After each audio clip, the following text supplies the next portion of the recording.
এখানে দাঁড়িয়ে দাঁড়িয়ে অনেক অপেক্ষা করছিলাম যে জল কখন কমবে, বাট জল আর কমেনি। ভেবেছিলাম যে বাড়ি থেকে বেরোতে হবে না, বাট এই শেষ রাত্র যখন আমরা বাড়িতে ছিলাম আর শুধু অপেক্ষায় ছিলাম যে কখন বাড়ির জল কমবে, বাট কিন্তু জল আর কমেনি। অবশেষে আমরা পরের দিন সকালে বাড়ি থেকে বেরোতে হলো।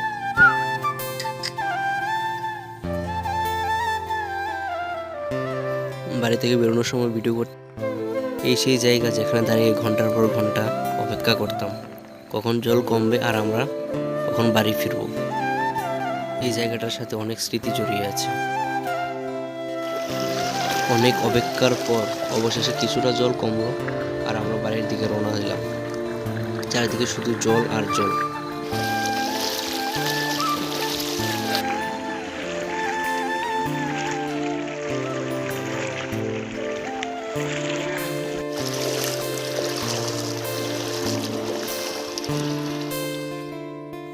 ঘরের মধ্যে আমরা এসে দেখি যে ঘরে এখনো হাঁটু পর্যন্ত জল আছে।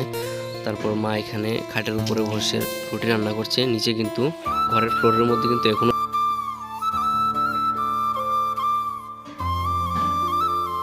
আর আমাদের উঠানে কিন্তু এখনো বুক সমান জল আছে।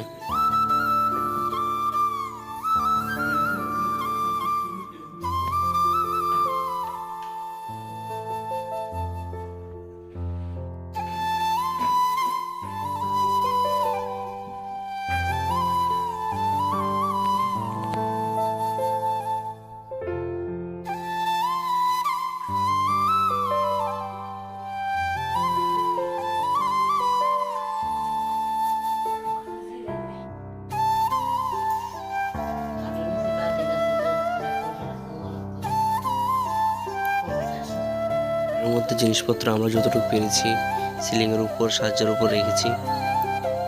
তারপরও কিছু জিনিসপত্র ভিজে গেছে। আর ভিডিওর প্রথমে যে দেখিয়েছিলাম আমাদের মিঠুকে, তোমরা কি জানো যে এত জলের মধ্যে আমাদের মিঠু কোথায় আছে? আমাদের মিঠু আছে ওই সিলিংয়ের উপরে বসে বসে খাচ্ছে। এই বন্যার মধ্যে আর যাই হোক না কেন একটা ভালো এক্সপিরিয়েন্স হয়েছে যে বন্যার মধ্যে কি করতে হয়, কিভাবে বাঁচিয়ে রাখা যায় নিজেকে।